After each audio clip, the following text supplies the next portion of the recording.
I'm Avery Cole, a forensic data investigator at Watchlight Institute, and today was my wedding day.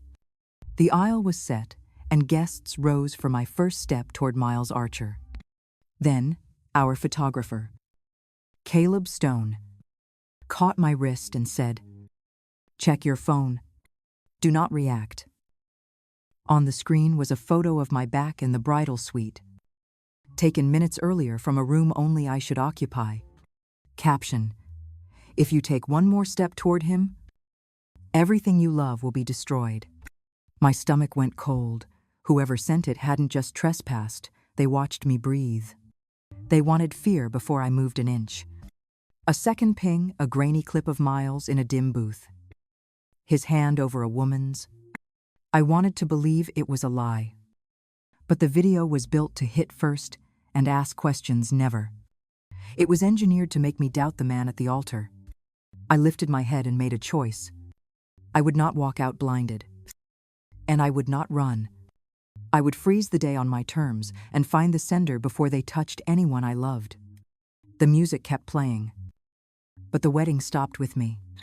Caleb's calm voice cut through the chaos forming in my head.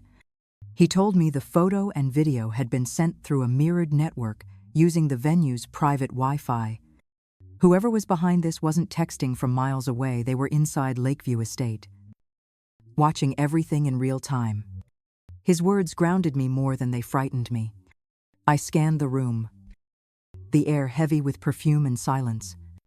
The guests outside still stood waiting, unaware that their picture-perfect ceremony had frozen mid-song. My phone buzzed again, but Caleb stopped me from opening it. He said every new message was likely bait meant to push me into a public reaction that could spiral out of control. The door swung open, and my younger sister, Piper, rushed in. Her face went pale when she saw my expression and the phone in my hand. I explained just enough for her to understand the danger. But before I could say more, another text appeared. It warned that if my mother, Marion, got involved, she would be the first to pay the price. I knew what that meant. This wasn't a bluff, and panic would feed whoever was watching. I looked at Piper, then at Caleb, and made my decision. I would not let this day become a spectacle for someone else's control. I would face Miles myself and read the truth in his eyes before letting fear rewrite my story. Caleb nodded, already working behind the scenes to block the venue's exits and isolate the network traffic. Piper steadied me, whispering that whatever I decided, we would do it together. As I stepped toward the side hallway, the music beyond the doors kept playing. Everyone thought the bride was late, only I knew the hunt had already begun. I found Miles near the back entrance, standing half in shadow, his shoulders tense. The same woman from the video sat across from him, her hair hiding most of her face. For one suspended second, I thought every nightmare was true, that my fiancé had betrayed me hours before our vows. But when she turned toward me, I froze for a different reason. She looked like him, same eyes, same jawline, same quiet fear. Miles stepped forward first. Guilt and relief tangled in his voice as he said her name. Rhea Archer, his sister. The sister he had told me didn't exist. Every lie he had ever told in the name of protecting me echoed through my mind. And the worst part was that I still wanted to believe him. I asked him to explain. Not later. Not gently now. Before I decided the wedding was over for good. Miles said Rhea had been in hiding for over a year, after leaking files from a charity front that tied into something larger and dangerous. He claimed that on June 14, the date in the anonymous message, he'd vanished to meet a lobbyist, trading his silence for her safety. It wasn't cheating, he swore. It was survival. But in my world, lies by omission were still lies. And they cost trust the same way affairs did. Rhea's voice was quiet but steady. She told me the video was meant to push me away, to make me cancel the ceremony before the people hunting her could use me as leverage. The logic fit, but the pain didn't ease. I told Miles the truth. I would not walk down the aisle until I saw what he was protecting and why he thought I couldn't handle it. He nodded, knowing he'd already lost the illusion of safety between us. The wedding was paused, but the reckoning had just begun. My mother, Marian, found us before we could leave the corridor. Her eyes were red, and for the first time that day, she looked older than I remembered.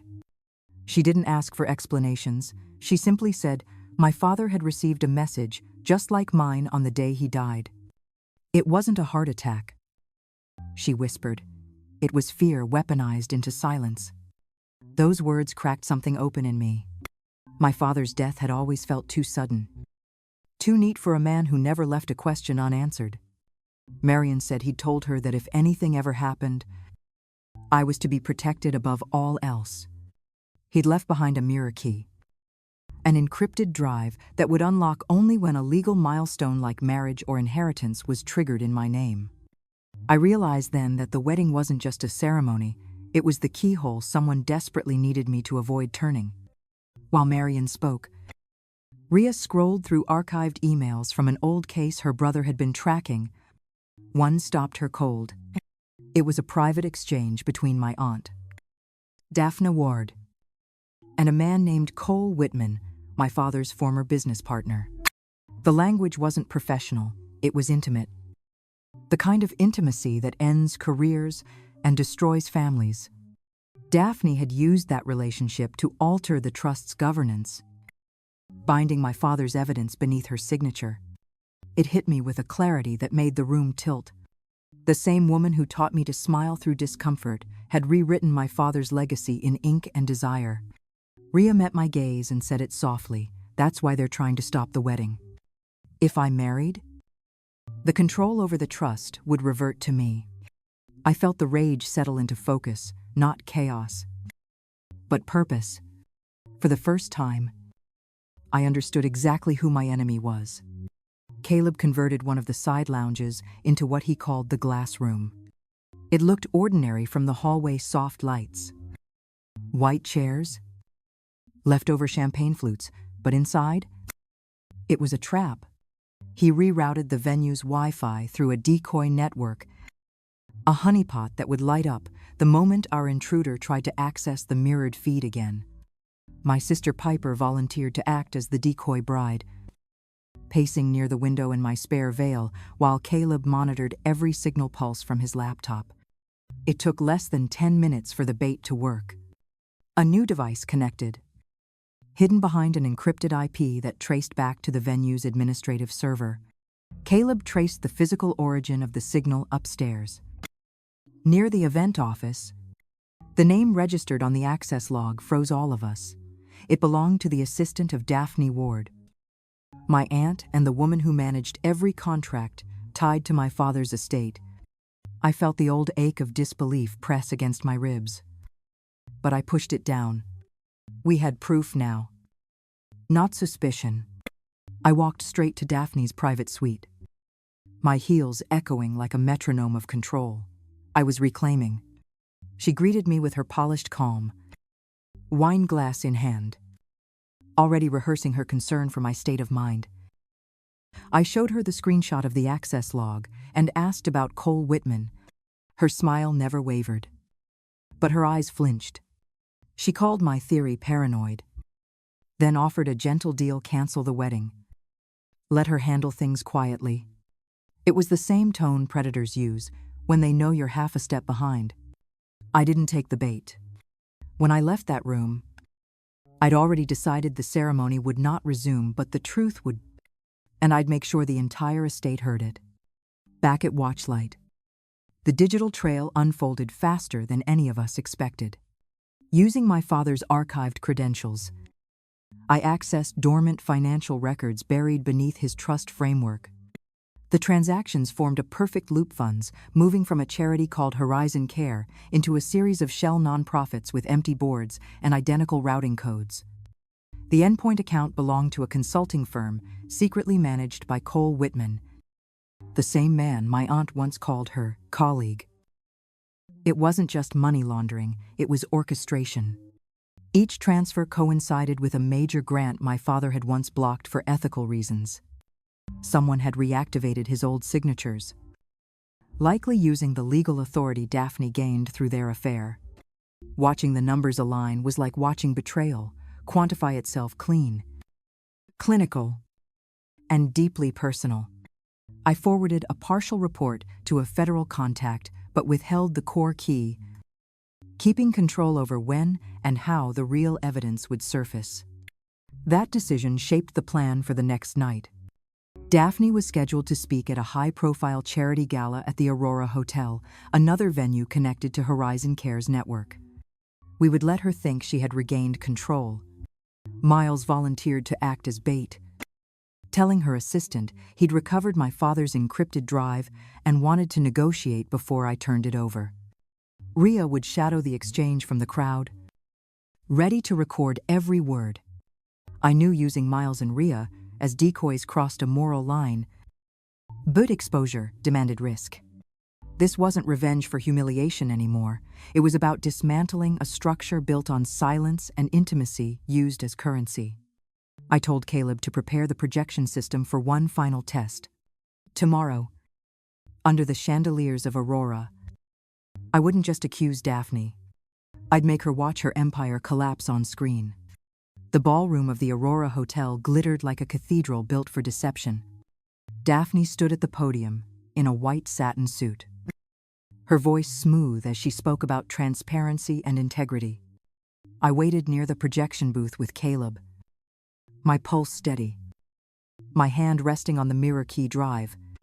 Rhea and Piper were scattered among the crowd, while Miles stood near the VIP tables pretending to listen, his posture calm but ready.